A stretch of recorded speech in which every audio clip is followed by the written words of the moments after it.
Hello Dimitri Google. Hello. Quý vị thân mến, hiện tại thì Linh Phi đang ngồi cạnh với lại chuyên gia tạo mẫu tóc Dimitri Google, và ngày hôm nay thì chúng ta sẽ cùng có một cuộc trò chuyện ngắn cùng với anh để tìm hiểu về xu hướng tóc trong năm nay nhé. Dimitri Google này, tại vì Linh Phi thấy rằng là hiện nay đang có rất là nhiều xu hướng tóc đang được lăng xê tại những cái tuần lễ thời trang trên thế giới. Vậy thì theo riêng nhận định của anh thì đâu sẽ là xu hướng nổi bật nhất ạ?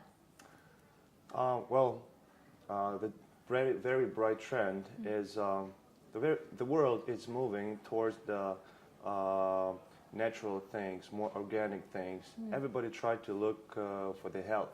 Yeah. So not only the body, not only the health of nutrition, health of the hair. So it's now the world trend. It look more natural. Every natural compounds that they can bring into the hair colors, into bright or dark, or anything else. It's naturality. It's organic colors. It's something that bring you health and shine. That's what's trendy right now in the world, everywhere. Dạ. Vậy thì còn riêng đối với lại xu hướng tóc ở Việt Nam thì anh nghĩ nó sẽ như thế nào ạ? In Vietnam, it's historically Vietnam is very strong hair country, and it's very natural colors, dark colors and dark skin.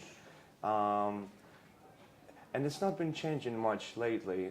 I think we live in a very future time, very good time, because we're changing it.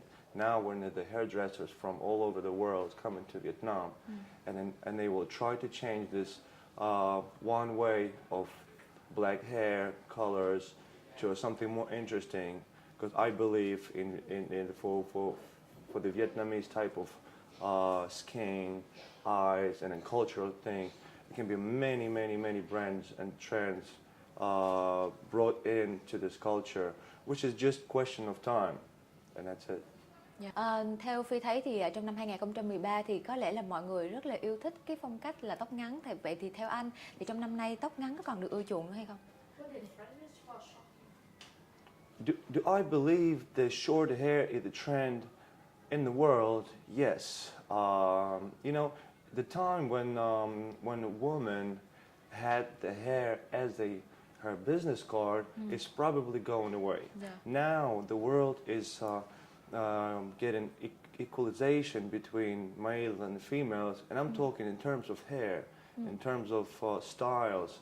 Now we see more women with a short hair and more men with the long hair. Yeah. So basically we see that a lot of things changing around the world, and short hair is very trendy in Europe right now, because there's more options to it, and there's more interesting things to do with it. And do I believe it's short hair will be trendy in Asia and in Vietnam itself? Yes, I do believe that, because now, as I said, when Western culture bring like the Western taste of hairdressing, and then overall the taste, and I do believe that Vietnam will be soon that women with the short hair.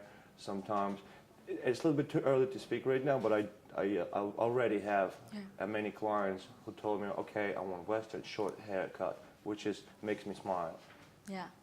Vậy thì còn về tóc dài thì chúng ta cần phải tạo kiểu tóc như thế nào để có được những mái tóc thật là hợp mốt ạ? If we talk about long hair, which is, I go back to what I said, it's a business card of the girls, of the lady, of the females. Historically, we had women with the long hair, and now it's a very beautiful time when we can change this long hair into many different variations. So with the long hair in Vietnam, literally, I think, it's a champion country of long hair in the world, because the Asian hair itself it's my favorite hair, because they're just so healthy and thick and then texturized, and then you can have a lot of things be done with the Asian hair, with the long hair. So perspective of work with the long hair is just unbelievably high, and then especially in Vietnam and especially in Asia.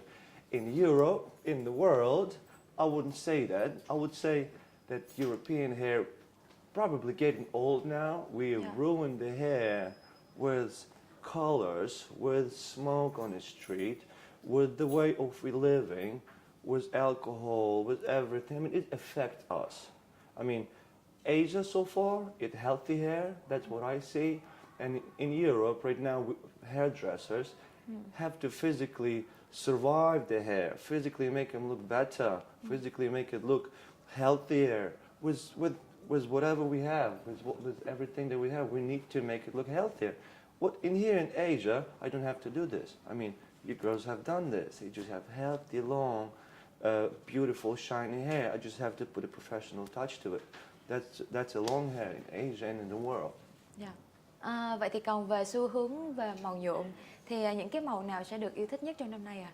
As I said before, the world is moving towards health right now. I mean, if we used to drink Coca-Cola, if we used to drink Sprite that actually ruin our health, now we're drinking water, now we're drinking health. And then that's exactly what's happening right now with the hair and the color. We're moving towards natural colors. We're moving towards more. It's more natural, organic colors, I would say. It's in the world. It's in the world. In Asia, I would say it's a more difficult picture of changing the Asian colors. But I do truly believe that that Asian skin, Asian parts of the face can be magically done with the organic, natural colors as well. Which is, I do believe that Asian people been way healthier life than European and then the Western world did, and then it's so much easier here to bring the health in the hair, to bring the health to the picture, to bring the health to the people.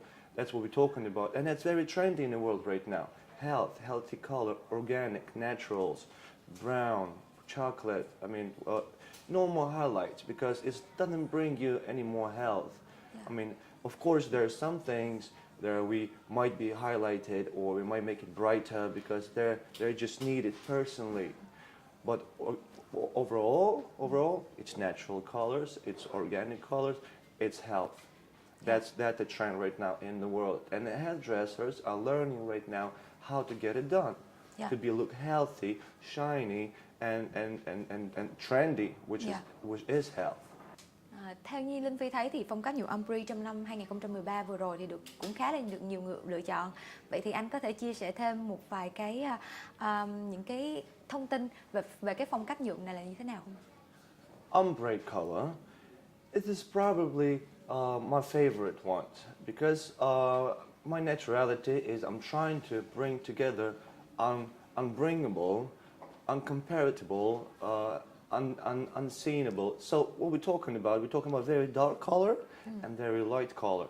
You know, in the hairdressing world, nobody would probably never have done this before. I mean, we're talking about different colors in one hair, and here's bright, here's dark, absolutely fantastic. And if you would ask me this 10 years ago, I would say this hairdresser is crazy. Yeah. Right now, everything's changing, and it's radically changed the color. And radically, we're moving towards next century. So this next century coloring is ombre. Yeah. It's a very bright color. And then, you know, we might talk about green color at the end, the red color, it's, you know, Japanese culture come to the play. They do it very much. In Europe, in France, in London, we're talking about very, very light sort of colors. When we're talking about Japan, when we're talking about New York, when we're talking about Los Angeles, we're talking about very radically changing the colors. This is what it came from. This is what it came from America, and then I think it's very radically different. It's very interesting. And then what would the hairdresser do to a person to look more bright? He would change the color so much. People recognize her on the street. Yeah. So the goal of the hairdresser is to make the person recognizable on the street. Yeah. Ombre color is the best example of being recognizable on the street. Yeah. So this is the bottom line of this great color technique. I loved it a lot. And now in Asia and in Vietnam as well, it's very popular. Girls come and they're asking for more. And I'm happy because girls go into this radical step of Yeah. changing their dark color to something very, very undone, something that people never done in Asia. Well, in the past decades. I mean, Yeah. probably in the past couple of years, yes. But we're talking about decades? No. It was the dark hair. Yeah. And now Asian people are going these steps, doing these steps, which is very good. I'm very happy with how people think openly. They watch Western television, they watch fashion TVs, they see how the models look like, and they trust and believe Western hairdressers, which it thinks. And then to change them, to make them look more Western, that's what we do. We're trying to compete with someone. We're trying to, some necessary. So the inspiration behind it is probably the countries where the hairdressing world is a lot farther ahead. We're talking about New York, we're talking about London, we're talking about western part of London, we're talking about Manhattan, New York, Yeah. we're talking about downtown Los Angeles, where you see these bright colors, where you see these bright people. We're talking about Tokyo, it's absolutely people from another country, absolutely love this culture, bright colors. And that's where the Vietnam come to play. We don't copycat this, but we inspire by these countries, by these people, by these hairdressers. That's basically what I do. I get inspired by other cultures and I bring it to here, and it comes out very wicked, very good, because you get this Vietnamese culture and you bring the Western part of hairdressing here, and it comes out very good. Luckily, thanks God, it comes out very good. Yeah.